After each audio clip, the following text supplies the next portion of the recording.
Let's Farkas. I can get it on my phone, but not on my laptop. Okay, we are live on Savvy now. All right. Well, I think that's a sign that we should start. Let's do it. Bearing with us, we recently switched streaming softwares, and so this is the first time we've done a webinar on this new software. And you may have gotten some behind the scenes footage of us attempting to try to get the technical difficulties worked out. But welcome to this Sunday webinar here with JP Nurbin, Mark Cassio. I'm Tyler Costin, and together we are Savvy Coaching and TOC Coach, and we are going to bring you 3 tools every coach needs. And I think that this is coming at a really timely moment in the year, especially for all the coaches that we get to work with, specifically at Savvy Basketball, as most basketball coaches are turning their attention, their eyes to their upcoming season. And whether you're a basketball coach or a coach of any or multiple sports, I think that we get to prepare for our season many times throughout the year. And there's often seasons within a season. And a lot of times, the first thing that we do is we look at the first game on our schedule and we ask ourselves, what do we need in order to win this game?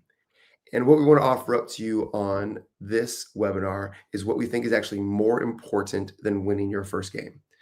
And more important than winning your first game is developing 3 tools that you need to win your season, especially if you define winning your season beyond your win-loss record, beyond your performance at the beginning. And if we can turn more of our attention to these 3 tools, we think that you're going to set yourself up, your program up for sustained and transformational success. And so I'm very excited to dive into these 3 tools. I've got one, Mark has one, and JP has one. And these are 3 tools that every coach needs. Okay, let's do this. I'm going to frame my tool, and then let's go ahead and who's going second? Is it JP or Mark? I'll go last. Okay, then JP's just going to frame and give a teaser for his tool, and then we'll frame Mark's tool, and we'll come all the way back and we'll deep dive mine, just so you know what's coming on the roadmap for the next 40 minutes or so. Here's the first tool that every coach needs. In fact, if you're watching on live on YouTube right now, either on the TOC page or the Savvy page, I would invite you to type into the chat box right now, what do you think are one of these 3 essential tools that every coach needs? Let's see if you get it right. If you get any one of the 3 right, you're going to win something, and it might be more than pride. I'm not sure. Mark, are you monitoring the Savvy chat? I am. I think so. And you're monitoring a Savvy chat. I'm monitoring a chat. Yes. And JP, do you have your eyes on the TOC chat? I think so. I mean, okay, good. I like it. And if you're not sure where the chat is, just speak it out into the world, because this is about interaction more than success. All right, we're about to give you the 3 tools each coach needs. Type into the chat if you think you have a guess on these 3 essential tools. This is where it would start with any coach. Let's share them, then we'll circle back because of the delay and see some of the answers that may have been shared. Nicholas says patience. Ooh, patience. I like that. Mark, anything to share from the audience before I share mine? No, we maybe Nicole put it in both, but it says patience as well in Savvy Basketball. Oh, that's Nicole. I thought it was Nicholas. Sorry. Patience. Good. Nicole was on with me yesterday as well. Nicole is all in. I'm really proud of Nicole's coach's journey. All right. Number 1, the tool that I'm going to unpack today for you is leadership, a term often used, and one might say you need patience for leadership, but we're going to get very, very practical today on what leadership is. And I believe it's very possible for everyone to grow drastically in their leadership just today in the next 30 minutes. JP, what are you going to teach us about? Conversations. Wow. I hear you need quality conversations. Love it. And Mark? I'm going to share a leadership, or a teaching tool. I really put that in your brain. I like that. I know. I'm so excited to hear yours. I'm going to share a teaching tool that every coach can implement tomorrow in a training session or a team meeting, a film session, whatever you're doing with your team this week. I guarantee you can implement this teaching tool that's going to completely reframe the way you see yourself as a coach, and you'll be able to implement this and get instant results. I'm not going to tell you what it is yet, though. All right. And we put these into 3 categories. So my leadership tool about practice and daily practice is the leadership tool. And we've got a culture tool of patience, or sorry, of conversations using patience from JP. And Mark has an art of coaching tool. So let's go ahead and dive in. Before we really unpack how to develop the practice of leadership, I want to offer up an image.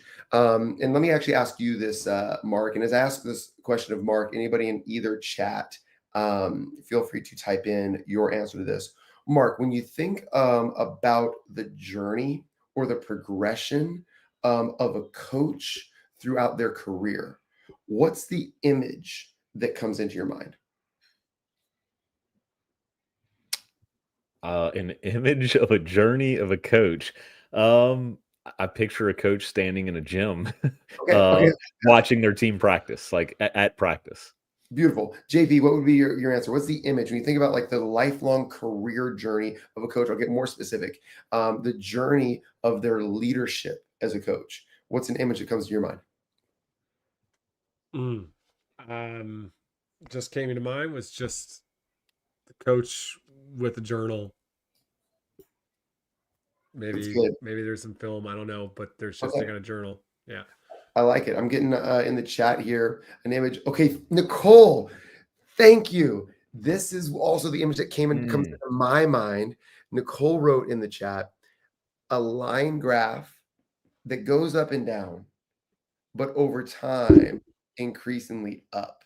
You have your plateaus, you've got your setbacks, and I would say all answers that anyone's giving really good.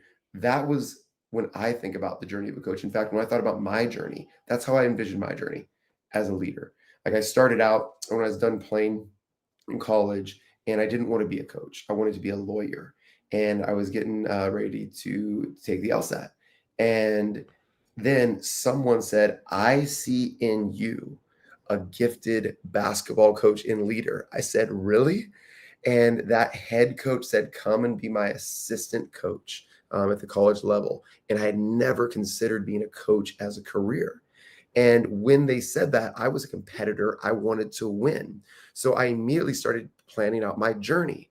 And it was a line graph that culminated upwards as a Division I head coach coaching on national television in the NCAA tournament. That was the end of my line graph. That was my image.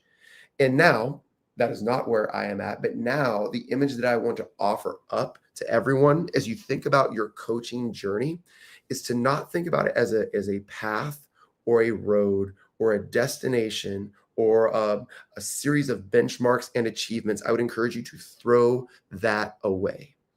And instead, I would encourage you to think about your journey as a circle, as a never-ending circle. And as we dive into the practice of leadership today, I want to offer up to you a two sides of a cycle, of a circle. And on one side of this circle, I want to offer up this idea of leading yourself really, really well. And on the other side of this circle, I want to offer up the idea of leading others really, really well. Because in order to develop as a leader, the more you lead yourself, the greater leader you'll be of others. And the greater leader you are of others, the better leader you'll be of yourself. And this is not a path of achievement like a graph or a certification or completing a course. It's a self-feeding engine that continues to turn over and over and over with greater impact. And the hardest person you'll ever lead is yourself. And I would argue that the first and most important step any of you could ever take to being a better leader of your team is to lead yourself. And so what does that mean? What does that mean to lead yourself well? Well, really, step one is the marshmallow test. JP, are you familiar with the marshmallow test? Yeah. Mark, familiar with the marshmallow test? Maybe. I might be thinking of a different one, though. Let's find out. So I actually performed the marshmallow test on each of my children, and they performed very, very differently. The marshmallow test is essentially this, and I performed it on myself, but I think the control of the experiment was flawed. So the marshmallow test is basically this: you put a marshmallow on a plate in front of a child, and you say, "Hey, if you don't eat this marshmallow, when I come back, I'll give you 2 marshmallows. But if I leave and you eat this 1 marshmallow before I come back, you only get 1 marshmallow." That's the marshmallow test. And I'm doing so, that tomorrow with my kids. yes, absolutely right. And it will tell you if your children have a chance to be successful. No, that's they did relate long-term lifetime success to this marshmallow test. So I did it all with my kids, but my son Nash, who's now 6, I think we did this when he was 4-ish, right? And he understood the concept of wait and get another marshmallow. I left the room, came back 30 seconds later, marshmallow gone. Okay. And that would be an example of not leading yourself well. It would be a lack of discipline. I said, "Nash, did you want 2 marshmallows?" He said, "Yeah, I just couldn't wait. I just couldn't wait." And so the tool that I want to offer up is, shout out Allen Iverson, is we're talking about practice. It's the daily practice of leading yourself well. We'll go Mark with this question first, then JP. And whenever I ask Mark and JP a question, all of you in the online audience, please also answer. Mark, what is the most admirable quality of any leader that you have chosen to follow? Self-discipline, I guess, just very disciplined approach to themselves. Usually like wake up early and have a morning routine. And I just want everyone to know that I did not tell Mark to say that. Okay. I won. I mean, you get 2 marshmallows. JP, how would you answer that question? What's the most admirable quality of a leader you've chosen to follow? Well, I don't want to just copy Mark, so I'd say like an authentic vulnerability / awareness with that. Yeah. Those are probably my 2 as well. But today we're talking about practice. And we'll talk about vulnerability in a future webinar, possibly. All right, here it is, coaches. I'm just going to be real direct as I was thinking about you. Honestly, we recently just sent out an email to all the coaches that we have the honor of like serving. And I said in this email, I said, I want you to have your best season yet. And all 3 of us, JP, Mark, and myself, that's why we do what we do. Like, we truly care about having your best season yet. And in preparing for this webinar, I'm like, gosh, what is like one simple practical thing that was just transformational in my experience and made me want to follow someone? And it really is the daily practice of a disciplined morning routine. Wow. Because when you do that, think back to our cycle, you will lead yourself really, really well. And as you lead yourself well, you'll lead others well. We can talk about leadership tools all day long. There are infinite ones. And you can just go anywhere online and see them for free. But guess what? If you can't lead yourself well, no one's going to listen to you when you try all of your different leadership tools and you put on your little culture day and you ask them to sacrifice themselves and you say, hey, I value your nutrition team while you're slamming back sodas, right? Let's work hard in the weight room while you're not training your own body, right? Like, what is your daily practice? And again, we're not talking about a line graph or an achievement or a physical level of fitness. What we're talking about is a daily practice to prioritize the things that are going to allow you to not pour from an empty cup. So here it is, very, very simple. I'm going to simplify this and offer it up to you. Forbes recently did a study on the most successful people in the world. And I only have 2 minutes left on my segment. Forbes recently did a study on the most successful people in the world, and they identified 5 habits of highly successful people that were lacking in the least successful people. And full transparency, Forbes defines success as what, Mark? I don't know. Wealth. And we're not saying that we all define success. That was their benchmark. It's a financial magazine. Okay. It's a business. So they were saying like, okay, like the most successful, like the highest net worth individuals versus the lowest net worth individuals. And can I guess these 5? Can we guess these 5? You can. Please do. Yes. Go ahead. Mark, what would you say is one of the 5? 5 wealthiest individuals? No, the Not the 5 like individuals. They're the the 5 habits. things that they did that Oh, okay. I was gonna say, I'll say wake up at 4 a.m. wake up at least 3 hours before they start their work day or their first appointment. Yeah, Mm. start early. 1. They're readers. Yes, read at least 20 minutes every single day. I would say journal, Journal. Gosh, you guys are good. Yeah. Exercise. exercise. Interestingly enough, I I also would thought say that wasn't on there. I put actually walk or Okay, yeah. solitude. For whatever reason, that particular one wasn't on there. Hmm. Yeah. Meditate or mindfulness or prayer. Yep. Some level of meditation or prayer daily. Yeah. And the last one. The last one was interesting that this was the one. Is it that they're a member of TOC Coach or Savvy Basketball? Is that? Ding ding ding ding ding. No. Yes, got it. The last Quality one, time with somebody, maybe. no, yeah, No. you'd think that. The last one was in the car. It was a particular time in the car. They listened to podcasts in the car instead of like music or the radio. And that one kind of surprised me, but whatever. It was on my radar. Yeah, right. Okay, Should good. have said it. So Mm. so what are these 5 things? Wrap it into one: a daily practice of a morning routine. A morning routine. And I would actually agree. You can sub out any of those. I really do think something around your physical health must be in your morning routine. Walk, drink a full glass of water, have a green drink, do 20 push-ups, workout, right? And so how can you have your best season yet? What's a tool that every coach needs? You need a daily practice.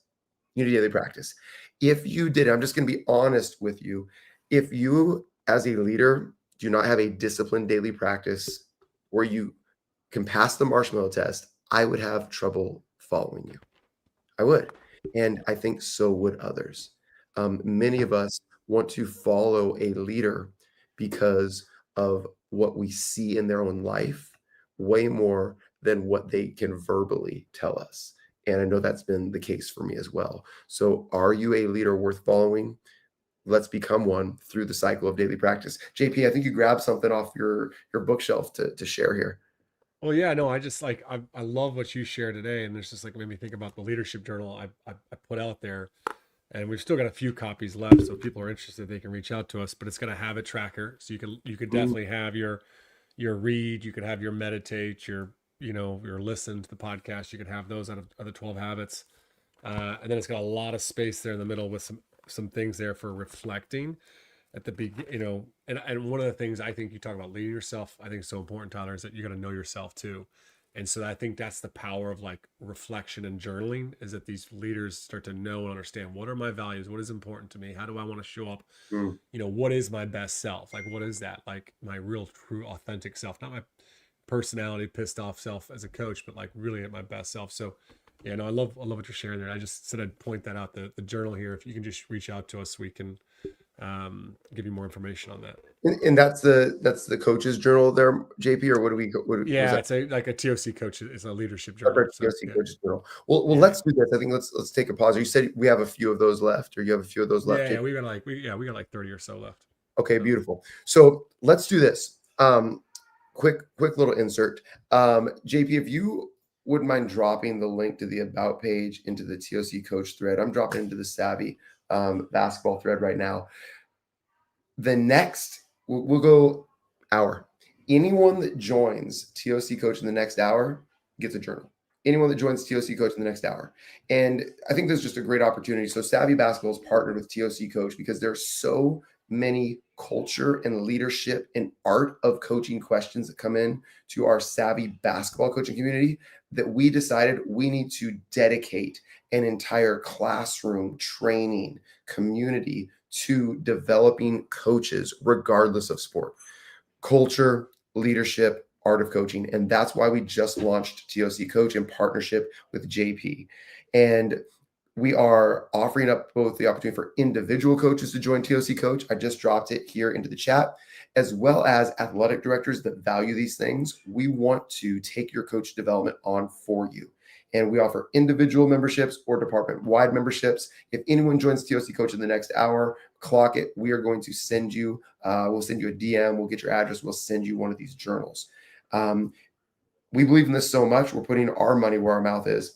any of our Savvy Basketball annual members, we're giving you TOC Coach for free. If you want to get in there, send Mark or myself a DM on the platform. We'd love to get you in. We are thrilled and excited about the development that we can just pour into this specific community, and we can keep basketball coaching for basketball coaches. Okay, anything you guys want to add to that before we flip it to you, JP, for our next tool? All right, well, talking about practice, that is your leadership tool. I'll throw it to JP for the culture tool. Yeah. So the big one I had was conversations. So let's throw it to you, Tyler, here, Mark. When you think about really quality conversations, actually, let me backtrack there. Like, if before I throw the question to you, my question is going to be, what are the key ingredients of really good conversations? And actually, listeners, you can drop that in the chat box there. Like, if you think about really quality conversations, what are some of the key ingredients? And I'm going to talk about those key ingredients to quality conversations with athletes, with your coaches, with your parents of your program, if you're a high school coach. But just before we kind of share those things, like if I asked Mark, or Tyler, like, what does culture building look like? I imagine neither of you would say a coach grabbing some bricks and some mortar, and he's actually like going out, or she's going out there and like building like some physical structure. If you were to think about what does culture building look like, and I was to put a camera on a team and a coach and a leader and say, okay, how are they building culture? It would be conversations. It'd be them having conversations. It's the one-on-ones, it's the team conversations, right? And the quality of the culture would come down to the quality of those conversations. And if you think about the relationships, like any relationship, in your life, you can look at the conversations. Well, how are those conversations going? Are they effective? Are they not effective? Right? What's the quality of those conversations? Will often show you the quality of those relationships too. So, such an important element to building culture. What do we have here as far as people's ideas here? We got Ryan said active listening as a key ingredient. Okay, Mark, you want to throw out one of your key ingredients? Yeah, mine would be like 50-50 as far as both people talking. 50 Equal sharing. Equal sharing. Tyler? Okay. I'm going to give you a longer answer than you. Mark started laughing before I even said it. I'll be very, very brief, okay? And this is just top of mind because our pastor actually shared this in church today. I've been thinking about it ever since. One word answer. What's important is discrimination. Okay, hang on, bear with me. Okay. So, and really, like, I don't know what the opposite of discrimination is. I guess non-discrimination, but this really unpacked it for me. Is actually church today was about relationships and about communication relationships. And our pastor actually shared. He said, "Yeah, I think the greatest issue in culture today is discrimination, and not because of the color of a person's skin necessarily, but discrimination against other people's ideas." Discrimination or prejudice, rather, is actually like just prejudgment, right? Is prejudging someone's ideas before you actually, buzzword we just talked about, listen to their ideas. And then like the full circle of this, which has really just been rattling around in my head and is what popped up when you asked this, JP, is like, okay, prejudgment, discrimination or prejudice, prejudgment leads to fragility. Your relationships become fragile. Your culture becomes fragile when you prejudge a person's idea. And I know as coaches, we run into this all the time, especially with parents. Like when we're trying to put an offensive defensive system in a culture thing, right? And all of a sudden the idea is prejudged by the stakeholders in our program, oftentimes parents, because they have their own opinions. And then the relationship becomes very fragile between you and the parent, and therefore you and the player, or even on a coaching staff. Prejudgment of ideas and the relationships become fragile. So when I think of conversation, I think of the removal of prejudice and prejudgment. And that's how you can build a strong relationship. I think a relationship is just another word for culture. So that's not what you asked for, JP. I don't know, but no, I think you actually, you really hit it really at the core. Okay. And I think, some people said like questions, which is great. This is part of this. I think that's more like the skill, right? I'm going to say it's like a skill of having good questions. Nicole said like, being able to listen, like active listening. Ryan said that one. And I'm going to talk about, well, what does that actually mean? How do we actually do that? Nicole also said acknowledge other points of view. And I would say that's going to be one of my key ingredients there too. So I wouldn't put necessarily a 50-50, but I think it is a good judgment. Like what Mark talked about there, a lot of times I'll be coaching a coach and I'll say, hey, how'd that conversation go with that athlete last week? And they're like, it went really well. And I'm like, oh, really? How much did you talk? How much did they talk? And they're like, oh, yeah, probably mostly me. And I'm like, okay. And then it's usually like the next week, it's like, yeah, it really didn't soak in, So it's definitely, you want to be on that 50-50 mark, if not even less than 50% of your talking. So I think it's kind of a good metric. So here's my key ingredients, and I'm going to kind of give you 5. The first thing is just to be fully present, like full presence. And that means like your phone's away, they know you're there fully with them, like a really quality conversation, right? Whether you're meeting with your team and a whole team meeting or doing a one-on-one with an athlete or the parent, are you fully present? And so you need to do things to create the conditions for you to be present and for them to be present, simply put. So there's a lot of things that could distract you. So if you want to have a quality conversation and it's like right before practice, can you fully be present? If you're managing a lot of the other things, can you say, hey, can we talk about this after? Or hey, let's step out in the hallway and let's have this conversation because this is really important. So whatever it be, can be fully present. The second one is very much tied to that. It's awareness, but it's very much also tied to what Tyler just said away there. I have to be aware, and this is the power of what I'm such a big believer in mindfulness and meditation, because I have to be aware of my judgments or my discriminations that come up. So important. I can't ask good questions if I have judgments or discriminations coming up. I just can't, right? Everyone's like, well, JP, what are the best questions to ask, right? Because I sit around and ask a lot of questions as an executive coach. That's like, I spend my afternoons asking questions. The good ones are not some pre-described list. They're when I'm fully present and fully curious with the other person. But I can't, but if I'm not aware, oh, this judgment's coming in, then I can't set that aside. So fully aware of judgments coming in. Okay, yeah, I got the thought. Well, can I hold it off to the side? So important. Before I go on to the next few, do you guys want to jump in or do you have anything else on those? I think it's probably good. Sorry, I wasn't paying attention. What? No, I'm just kidding. That was I'm fully present, JP. I was kidding. Yeah, I'm not even putting questions as like the key ingredient, because when you're fully curious, the questions will come. Mm-hmm. Fully present, fully aware, be aware of those judgments, and then get curious. Questions will come, and the right questions will be the most open, curious questions. So closed questions are yes or no, one-word answers. Open questions have, much more, obviously more detail you're asking for. But a lot of times we ask leading questions, which we pull the athlete aside and we say, hey, how do you feel about your effort today in practice? And it's like, they like, no, like, well, coach isn't happy. It's like, and then what we say is oftentimes coaches, I'll talk to them and I feel like they're just telling me what I want them, what they want me to, or what do they say? They're just telling me what I want to hear. Right. And it's like, well, that's probably because you're asking really leading questions. So get really curious. Instead of saying how you feel about your effort, it's just like, hey, it seemed like you're a little bit off with your effort today. What was going on for you today? Right now, that question comes up like, hey, you just seem a little bit off. What's going on? What's happening out there? Right now, I'm really curious. I'm sharing an observation. I noticed this. What's going on for you? But I'm really curious their perspective on it. The other thing, okay, so present, aware, curious. Nicole said acknowledge other points of view. One of the best ways to do that is through reflections. Just if an athlete or parent says, well, my effort was really poor today. I was really struggling with school and all this XYZ. Like, cool. All right.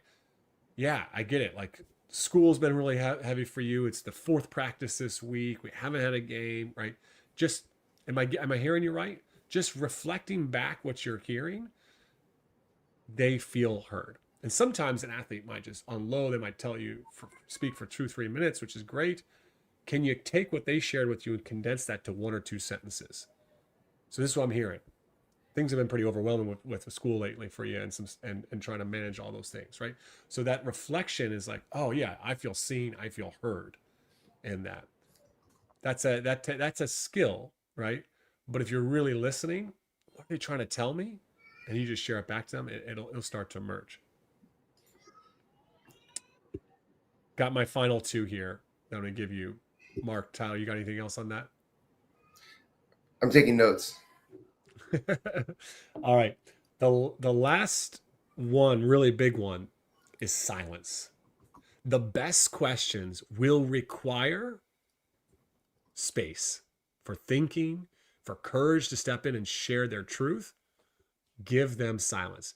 Great story I shared on my podcast. I think I know he's a savvy guy as well too. Is JT Jonathan Tazinski? Give a shout out to JT. But like 2 years ago, JT leaned into a really hard conversation with an athlete. He asked a really powerful question that he had planned. Now he was really curious, but he said to one of his toughest players, he said, "What's the hardest part about being coached by me?" And the player just told him exactly what he thought the coach wanted to hear. And JT didn't say anything. He said, he just sat there and listened. And finally, the kid just kept talking. And essentially, what would have been like a 5-minute conversation turned into a 90-minute conversation. And that relationship was absolutely transformed. A player who he was worried was never going to be bought into his program became his most bought in and became a leader on the team, right? Because that conversation was the catalyst, all because he sat in silence. So you ask really good questions. You say, no, tell me more about that. All right. Like you're saying, like, I really want to know the truth here. So silence is powerful. I give all that when we're really struggling, when we're trying to have better conversations with our athletes, give us some of these conversations structure. As you get more and more skilled at conversations, you can remove structure. But I know even in some of my work as an executive coach, I want to have structure and some plan. Hey, and the structure could be, I'm going to have a one-on-one with an athlete. We got 15 minutes here. Maybe I'm sending out a Google form. We got loads of those in TOC Coach, like Google forms that are pre-one-on-one conversations. And it could be asking, hey, what are you enjoying about the season? What are you not enjoying? What's one thing that you'd like to see change about the team? I mean, there's so many different pre-one-on-one conversations that you can kind of ask to get people thinking. But you want to come to that conversation and go, okay, what's the structure here? Who's going first? Right. And oftentimes I'll just have coaches, they'll just reach out to their players and say, hey, we're doing a round of one-on-ones this month. Make sure you come with something that you want to talk about. And the structure of the conversation is first off, hey, what do you want to talk about? What do you want to focus on? How can I help you? And then the coach might say in the second half of that conversation, now I'm going to come in, I'm going to share a few observations that I'm having and get their perspective on it. Maybe things have been really going really well. And it's just like, hey, there's a big turning point in your season. Tell me more about what's helped you make that change. Or maybe things haven't been going well. And you might just share, hey, I think your performance has been struggling. What do you feel about that? What's going on there? So just some sort of structure can help you to be more effective and be more present. Yeah, really good. I think, gosh, it's funny how both of the things that y'all shared, I can really tie into my teaching tool here if we're ready to hit that. Tyler, you started by sharing. Are we ready to go for that, or we want to dive into this? Let the silence rest. Well, actually, let's do this. Yeah. If everyone watching live as we transition into Mark's Art of Coaching tool, of those 5 keys to conversation that JP just shared, which one resonated with you the most as your key growth opportunity? If you can just drop that into the chat, it's great for other coaches to see what resonated with you, but also just the act of typing that in will probably drop it into from your head, like head knowledge to heart. Like, I believe I'm going to do it. It's more like you'll take action on it. And the silence one actually was huge for me. So that's my answer. I don't know that we have to wait for them necessarily, Mark, but I just want to give everyone that space and opportunity to share. Yeah, good. All right. So I'm going to dive into the teaching tool that I said that you could share in your program as early as tomorrow, no matter what activity you have planned, if it's a practice, if it's a meeting, if it's a film session, if it's a strength and conditioning session. But before I drop this one, as you're typing in the chat box, we see some of these tools coming in that coaches are going to use around their conversations. I want you to also type this in to the chat box. Type in your role that you have. What is your role in your program, your club, your team? Like what would you define your role as? And as you do that, it was interesting how what y'all shared is really good. It's gonna, I think I can connect some dots here. Tyler talked about like leading yourself as a leader and kind of reframing your vision or your image as your coaching journey into being a circle instead of a line graph of a really good stock that might go up or down, but is going to increase over time. And then JP talked about conversations more so off the court. So and he talked a lot about questions as well. So I'm going to bring something on the court for you. And I think as these come into the chat box, I think most people on this webinar would define their role as a coach. And whether you're an assistant coach, you're a head coach, and I'm going to ask you to reframe your thinking into being more of a teacher. I think we are teachers of our sport. We're teachers of life lessons instead of coaching. I think most sports are probably overcoached, undertaught. So next time you're in front of your team, shift your mindset to you being a teacher, because if we approach practice or film sessions as a coach, I think we default to telling people what we want them to do. Like, move here, cut there, pass the ball there, don't take that shot. But what we want to do is shift to teaching, because telling isn't teaching. So how do we teach? How do we get our athletes to perform at a higher level or to increase transfer from practice to games? It's actually not by telling them what to do. It's by asking questions. And this is one of the most impactful things that I have made a habit in my coaching. It definitely was not a default. It didn't come natural for me. But when I led with questions, I found that my team would think deeper about what we were trying to do, and it would force them to just process what they see, right? We can use those questions to get them to reflect on maybe the possession that just happened, whether it was good or bad.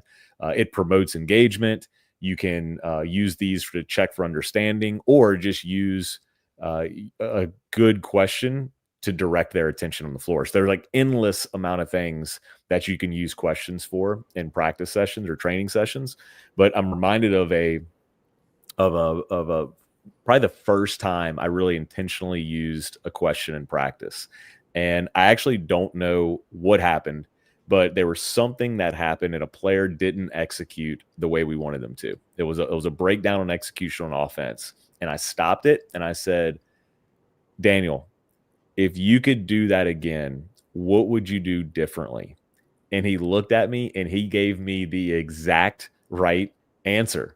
So for me, it was just very eye-opening, because I felt like as a coach, when my teams didn't do something in practice, I'd get frustrated thinking like, oh, they don't get it. They don't have a good enough basketball IQ, or this kid just doesn't want to do it right. He's doing his own thing.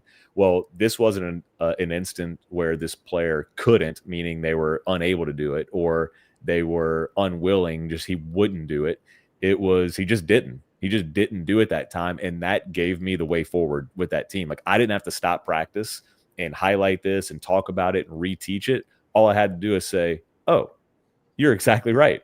Let's rewind and let's do that again. And let's get you to do it right. So it actually gave me the exact tool or the exact method, the exact way forward that I needed as a coach. And it was so reassuring to know, like, my guys know what to do. We just got to let the rice cook. We just need more reps. We got to play more games. We got to stay with what we're doing. And then our execution will go up. So I think if you're a coach that right now your default is to stop and tell your player what to do, you're doing more coaching and telling, and that's going to get you maybe the short-term results. They might do it right on the next possession or the next opportunity, but it usually doesn't ingrain a habit. whenever you ask questions, when they think about it, when they process, when they come up with the conclusion themselves, they're going to internalize it, and you're going to get longer term results from asking those questions. So, JP, Tyler, y'all are really good at this. I've seen y'all in the gym with teams before. What are some questions that you've asked athletes or your teams in general? You go first or second, JP? You go first. Okay, 3 came to mind when you started talking about this, and these are 3 categories where I think a coach could choose to grow in their question asking. If you are preparing to ask more questions, I would suggest just begin to slot questions into one of these categories. Often occurs throughout practice, because teaching happens in practice, at games as well, but more so in practice. First, why? Ask questions as far as to why. Most of the time when I do a practice audit or go into a coach's gym, they'll say, all right, we're going to run this Carolina drill. All right, we're going to scrimmage now. Or, okay, let's go ahead and do this thing. And there is no mention of why. I mean, step 1 is start with why, but step 2 is use questions to identify the why.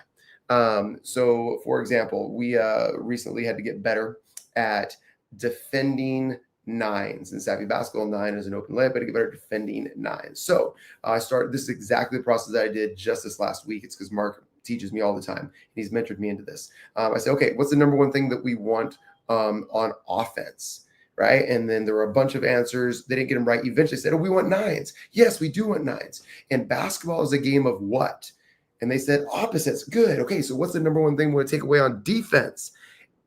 And I got a whole bunch of answers that were 7s. Exactly. That's exactly what they said. And eventually they arrived at 9s. I said, okay, let's do this again. What do we want on offense? 9s. Basketball is a game of opposites. Whoa. Big game of opposites. So what do we want to take on defense? 9s. Good. Nice. So what do you think we should work on today? 7s. No, it's like, okay, taking away 9s, right? So we identified the why of what we were about to do, the game that we were about to play, through questions, instead of me saying, you suck at taking away 9s, you foul all the time, right? No, start with questions. So 1 would be the why. Okay, I won't go as in-depth on the other ones. That one was just a very recent one. Second one, organization. Oh, so good. Maybe female athletes sometimes ask us more than male athletes. That's been my experience. But you explain a game or a drill, and they say, okay, well, how do we rotate? How do we rotate? Do not answer. Instead, ask a question. How do you think we should rotate? And then all of a sudden you've opened up some creative problem solving, some ownership, et cetera, et cetera. So organization is a great one to ask questions about. How do you want to rotate? How many reps? How many reps do you want to get? Like all organizational questions, ask them back. So organization would be the second way. And then lastly, just whether or not we're above or below the line. Instead of getting frustrated, get fascinated. At any point where your practice is below the line of excellence, energy, effort, communication, you name the standard, right? Instead, just ask them. Question is, are we above or below the line right now? Is this practice above or below the line? How can we change it? Are you willing to change it? And then you can remove your anger, your frustration, your shaming, your ranting, your raving, whatever, right? So whenever, because it happens many times throughout practice that we're below the line, you must hold the line, but how?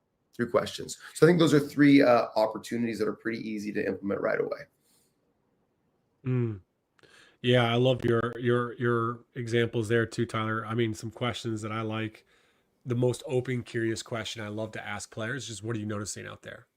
Just what are you noticing? Like, I just want to see what they're seeing.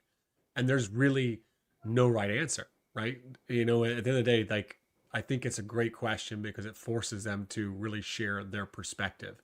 Whereas oftentimes, I think when we're in teaching mode, my frustration is sometimes I feel like they're just looking for what is the right answer instead of just sharing, right? Like they don't want to be wrong. So that's another way I do this with my daughter's team, is just, what are some good options? Like, what are some potential options you could have here? There's no perfect answer, right? I'm giving you, let's just look at this situation. What are some options here? Tyler, you talked about the above the line, below the line. I love, on a scale of 1 to 10, where's your effort? I did this with my son the other day. Like I genuinely was like, man, he seems really like he's struggling. I just said, hey, how would you rate your effort? 1 to 10. He's like 5. I was like, oh really? I was like, I didn't know where you put it. I probably put him out of a 5 at the moment. And I was just like, everything good? You need anything? Like, he's like, all right. He's like, no, no, no. I need to pick it up. It's like, okay, what are you gonna do to pick it up to an 8? He's like, I can just start sprinting for 1. And he's like, okay, cool. And like that was it. Like it was because he knows we don't do 5s, right? Like just that's our thing. Like we don't talk about winning, but we talk about we're gonna be a family of good effort, right? So, yeah, I mean those are some I think it's just another way to do the above the line, below the line. JP, I loved Yeah. how that started a conversation too. Like going back to your Yeah. tool that you showed or shared today is like just by asking that question, how would you rate your effort? Now you have that conversation, you have that athlete engaged, and then asking another question, what can you do differently? You put it on them, right? Like they get to pick. It's more internal than you saying, hey, you should do this to pick up your effort. Really good. And then I would also say, like, what do you notice? I think Ryan said in the chat he loves to start halftime or timeouts this way. Love it. Like just go into the timeout. Hey, what are y'all noticing out there? Even if the coaches huddle was like, gosh, our shot selection is just not where it needs to be. And then you go into the timeout. What are y'all noticing? The ref's not calling fouls, then it might not be what's most important, but at least you know where your team is attuned to. And then now we can either direct focus to giving them a way to maybe work through that or direct their attention to maybe what is the most important. There's something you just talked about there, the questions there.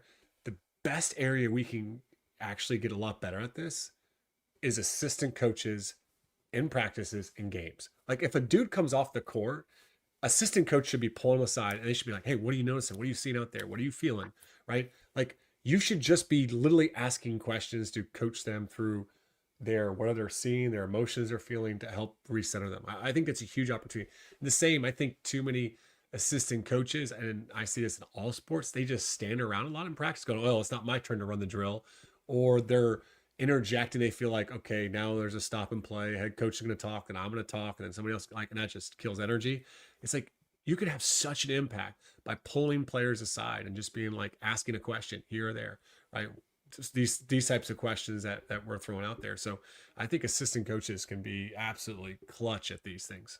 Yeah, and I think a lot of assistant coaches, most of the time they don't do anything because they don't know what to do. So equipping them with the tools of asking questions. One thing that really has stood out to me in the time I've got to spend with Tyler on the court is he does a really good job of normalizing wrong answers. So even he was given the example of the team he was working with, and it's like, all right, we really want 9s on offense. So what do we want to take away defensively? And he heard a lot of wrong answers, like just like, oh, that's a good answer.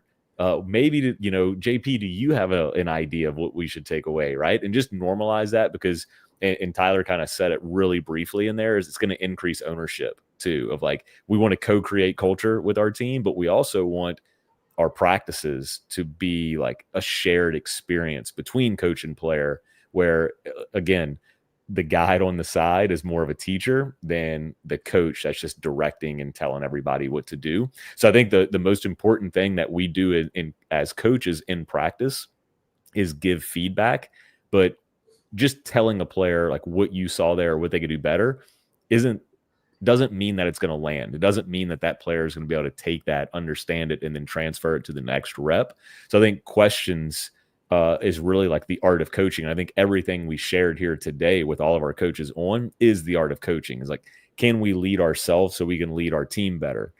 Can we have these conversations so we guide players and help them develop and know where they're at so we can be the coach that they need us to be?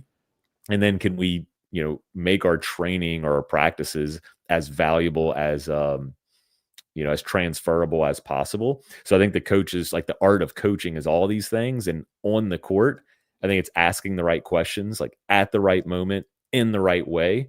So the feedback and the experience your players are going through actually connects and transfers to the game.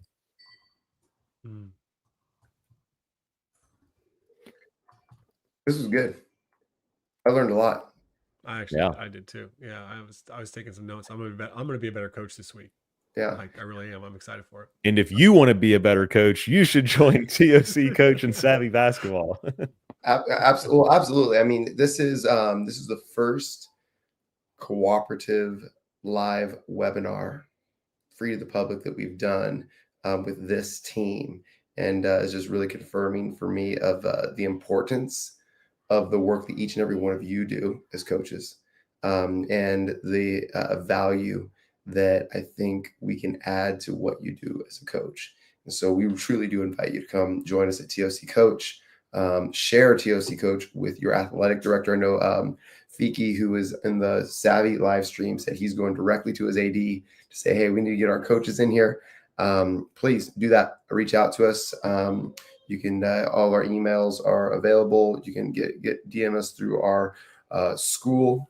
If you're already a Savvy basketball coach, info at savvycoach.com. If you get in touch with us, if you want to find out more about the journal, JP, what email should they email if they want to find out more about the journal, your books, or other questions? Yeah, they can just reach out at JP at tocculture.com. JP at tocculture.com. Well, thank you all for joining live. We hope that you want to dive deeper with us in your coaching journey, regardless of the sport at TOC Coach. You can find that link in the description on this webinar, on our page, and online. And any final thoughts before we sign off this Sunday, Mark or JP? Bernie asked a good question there about the assistant coaches. Do we want to answer that? When do you guys want to take it? Yeah. Bernie just said about where would you put your coaches on the bench. I would not have my coaches all sitting at the one end of the bench. I would have coaches spaced out on a bench. That's typically how I would like it to be. Yeah, I'll share quickly. I would also give them specific roles, like who's the connector, who's the relational guy or girl on your staff. That's who maybe should go have the first interaction when a player comes out of the game. But I will say this: don't have the conversation right when they come out of the game. Something that's really helped me is if I pull a player out, whether it's for any reason or not, they're probably not going to be happy they're coming out. It's like give them a little bit of space, and then go have a systemized approach of how we handle that. Yeah, some sort of framework where certain coaches maybe even are designated certain players, but they have player knows, go get my water, reset, then come back for my debrief, something like that. Yeah. Well, that is the value in membership. If you have questions like that as a member, you get to ask them and get direct feedback from us in our community. And then we do live trainings with all of our members. So we hope to see you. Thank you for spending this time with us. And we hope to see you in the membership. See y'all next time. Later. Pull the cord.